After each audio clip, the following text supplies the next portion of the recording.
Today, we're going to be taking a look at one of my all time favorite independent brands, Isotope Watches.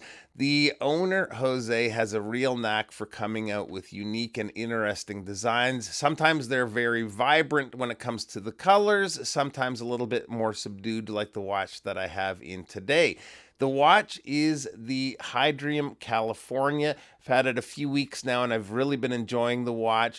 Big thanks to Isotope for lending this in for a little bit of a test drive. So let's get to it and take a look at the watch.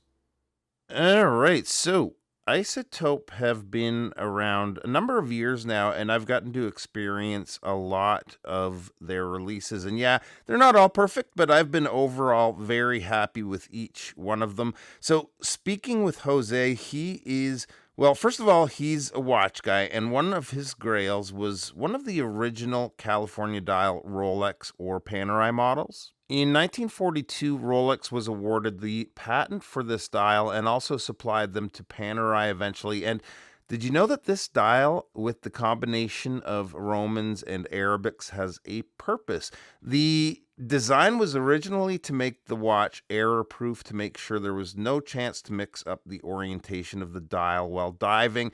These early models are often faked and are very expensive, so Jose decided to make his own, and that is just very cool to me. The dial itself on the watch is a textured black dial with faux patina lume applied to the markers and hands.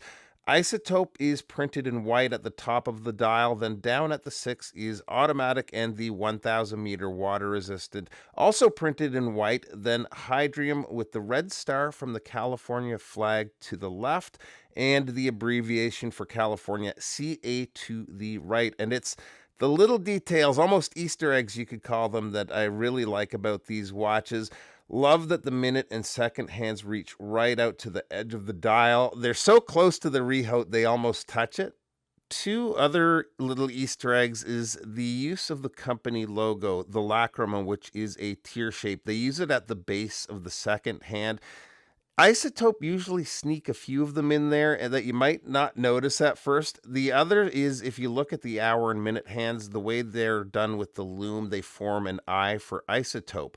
The one downside with the watch is the lume. The hour markers are not nearly as bright as the hands and bezel. With the bezel set to 0, it acts as the hour markers in a way, but the markers are dimmer to begin with and fade quite a bit faster than the rest of the lume. The hands and bezel are solid though. The bezel has markers at every 5 minutes and the Lacrima logo at the 60-minute marker. The insert is a ceramic insert, and the way the grips are machined right at the edge makes it super easy to grip. It's got a very precise feel. No play at all. And it sounds pretty darn good too. The case is bead blasted. It's completely matte, and the lacrima shape is incorporated actually into the lug design here when you're looking at it from the side profile. And you'll see 6 more of those teardrop shapes on the edge of the display case back. Under the hood here is the high beat Landeron 25 joule movement with a power reserve of approximately 40 hours. Nicely decorated movement with a custom rotor. The crown, which is a signed screw down crown, is easy to get a hold of, even though it is partially sunken into the crown guards. Winding action, pretty decent. No complaints there, and the crown is smooth to screw back in. The strap that comes with the watch is a high-quality FKM rubber strap. It's a tropic style strap with solid hardware matching the finish of the case. Also, again, signed with that Lacrima logo. It's also quick release, and if you remove the strap, you're going to see there's another little hidden detail where it says Isotope on this side. Take the strap off. And on the opposite, it reads Hydrium. Size on the watch comes in at a case width of almost right at 40 millimeters. The lug to lug is 47.5 millimeters.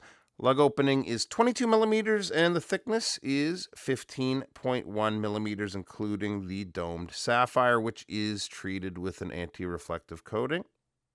And here it is on my 7.25 inch wrist, and I just love these Thule dive watches like this. The all matte case looks great and it wears comfortably. It has some chunkiness, but I like that with this style of watch. Now, these are going to be available on the 16th of September. There's also going to be an option for tan suede strap, which will be available in the limited supplies, but the starting price will be £900 and will be limited to only 200 pieces. So these will probably go fairly fast. Definitely a quality watch here and quality people behind the brand too, which is important, especially with smaller watch companies.